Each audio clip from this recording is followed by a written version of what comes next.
Hello students, हम class 10th का chapter 3 कर रहे हैं जिसका नाम है pair of linear equations in two variables. इसकी एक्सरसाइज 3.2 चल रही है। लास्ट वीडियो में हम इसका क्वेश्चन नंबर 2 कंप्लीट कर चुके हैं। आज हम डिस्कस करेंगे क्वेश्चन नंबर 3 को।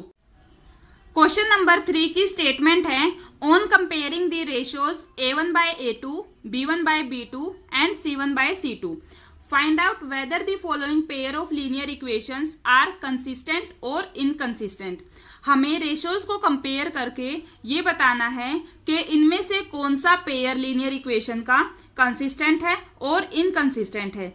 देखिए, जो कंसिस्टेंट होते हैं वो ऐसे पेयर्स होंगे जिनका कोई ना कोई सॉल्यूशन होगा। अब वो एक सॉल्यूशन भी हो सकता है और एक से ज्यादा भी हो सकते हैं। ठीक है, बस हमें ये देखना है कि क्या उन लीनियर इक्वेशंस का कोई सॉल्यूशन है। अगर सॉल्यूशन है तो उनको हम कंसिस्टेंट बोलते हैं, अदरवाइज अगर उनका कोई भी सॉल्यूशन नहीं है तो उनको हम इनकंसिस्टेंट बोलते हैं।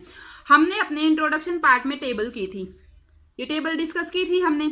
यहां हमने इंटरसेक्टिंग लाइन, कोइंसिडेंट लाइन और पैरेलल लाइंस के बारे में पढ़ा था। ठीक है, आगे हमने ये देखा था कि जो इंटरसेक्टिंग लाइन होती है उनका यूनिक सॉल्यूशन होता है, यानी कि इंटरसेक्टिंग लाइन का तो सॉल्यूशन होता है। उसके बाद आती है कोइंसिडेंट लाइंस, इनके भी हमारे पास इनफाइनाइटली मैनी सॉल्यूशंस होते हैं।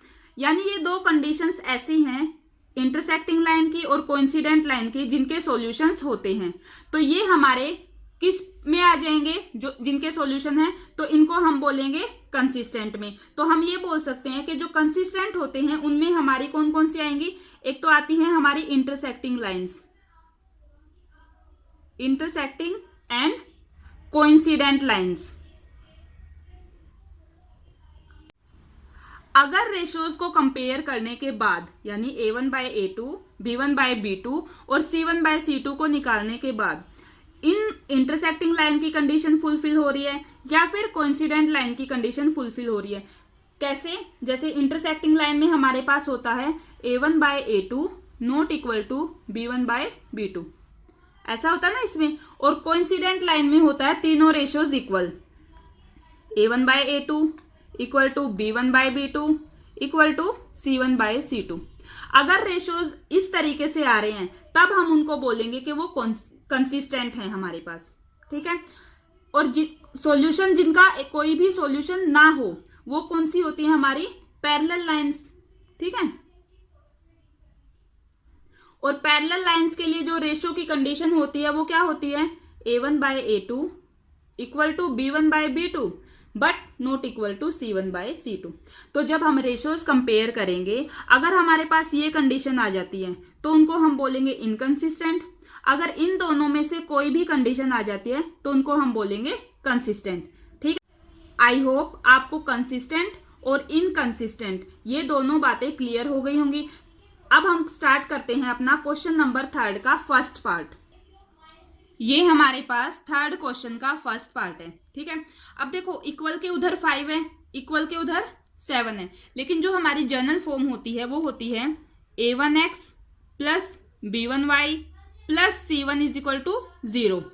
Second a2x plus b2y plus c2 is equal to 0।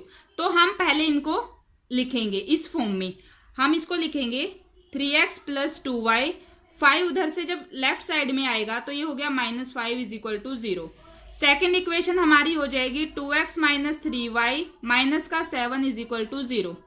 Compare करके a1 b1 c1, a2 b2 c2 इनकी वैल्यूज निकालते हैं।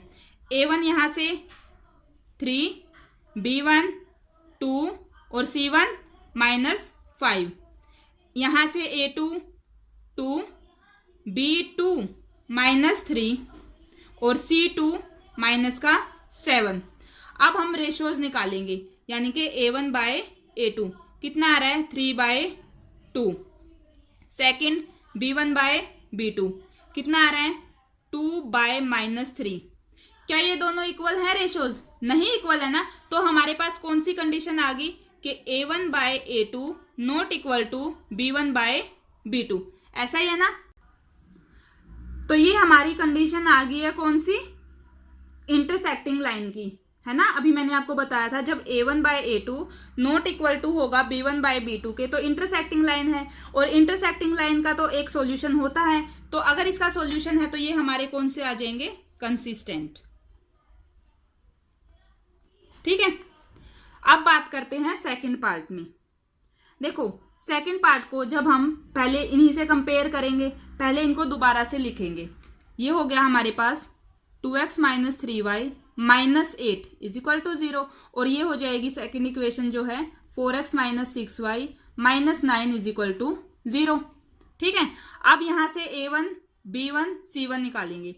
A1 है 2, B1 है माइनस 3 और C1 है माइनस 8। यहां से A2 है 4, B2 है माइनस का 6 और C2 है माइनस 9। ऐसा ही है।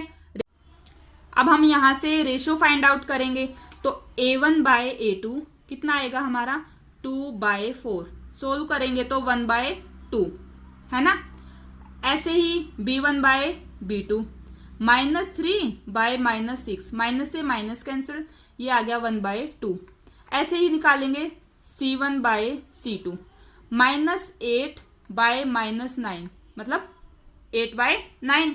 तो यहां से देखो A1 by A2 1/2, B1 by B2 1/2, यानी कि A1 बाय A2 इक्वल है B1 बाय B2 के, लेकिन जो C1 बाय C2 है वो इक्वल नहीं है। और ये हमारी कंडीशन है किसके लिए, पैरेलल लाइंस के लिए, और पैरेलल लाइंस का कोई भी सॉल्यूशन नहीं होता।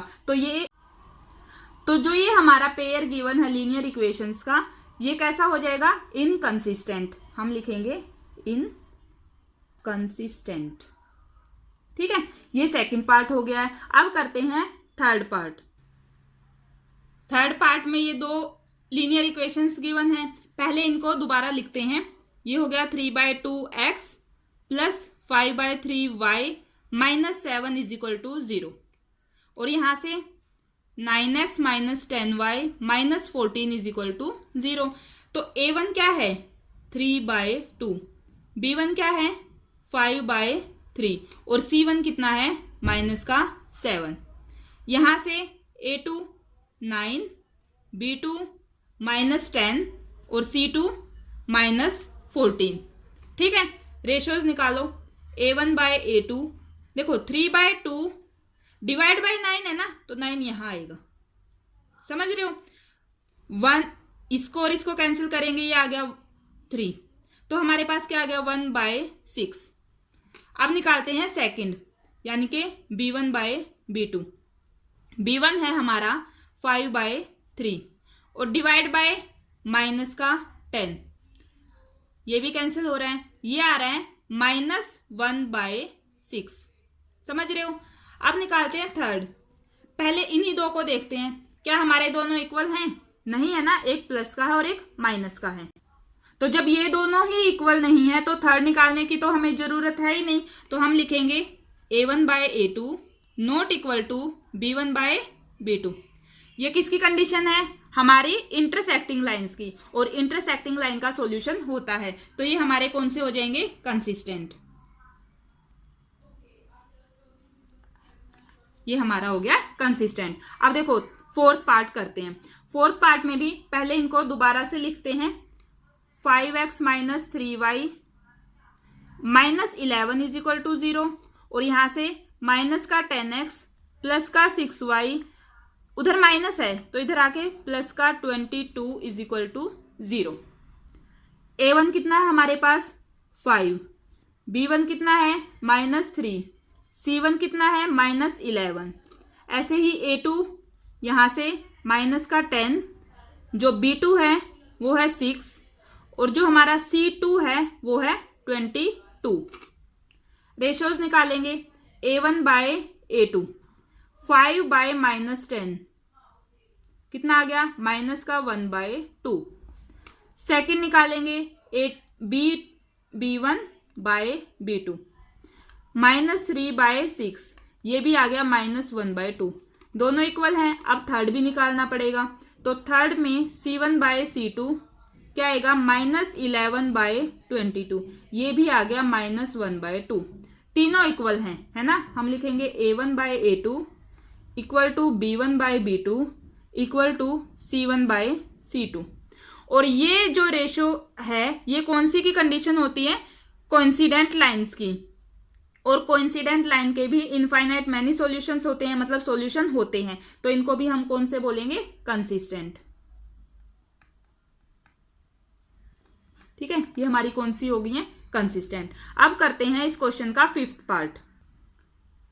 फिफ्थ पार्ट में ये दो लीनियर इक्वेशंस गिवन है, इनको रीराइट करेंगे तो 4/3x plus 2y minus 8 is equal to 0, और यहां से 2x plus 3y minus 12 is equal to 0। A1 कितना है 4/3, B1 कितना है 2 और C1 है -8। ऐसे ही A2 2, B2 3 और C2 -12। ऐसा ही है, रेशो निकालेंगे A1 बाय A2, 4/3/2, तो ये कितना आ गया 2/3। B1 बाय B2 निकालेंगे, ये है 2 और 3, 2/3 दोनों इक्वल हैं। थर्ड और निकालेंगे C1 बाय C2, -8 बाय -12, तो ये कितना आएगा, 4 से कैंसिल हो रहे हैं दोनों, तो 2/3। A1 by A2 2/3, B1 by B2 2/3 and C1 by C2 2/3, तीनों इक्वल हैं, तो हम लिखेंगे A1 by A2 equal to B1 by B2 equal to C1 by C2। तो ये कंडीशन आ गई है कोइंसिडेंट लाइंस की। ठीक है, और कोइंसिडेंट लाइन के तो नंबर ऑफ सॉल्यूशंस होते हैं, मैनी सॉल्यूशंस होते हैं, तो हम इनको लिखेंगे कंसिस्टेंट। ठीक है, तो ये हमारे थर्ड क्वेश्चन के पांचों पार्ट्स कंप्लीट हो गए हैं। आई होप आपको हर एक पार्ट अच्छे से समझ में आया होगा। तो स्टूडेंट्स, ये थी हमारी आज की वीडियो। अगर आपको मेरी वीडियोस अच्छी लग रही हैं, आपके लिए हेल्पफुल हैं, तो प्लीज़ वीडियो को लाइक करना, चैनल को सब्सक्राइब करना और अपने फ्रेंड्स के साथ शेयर करना। Thank you.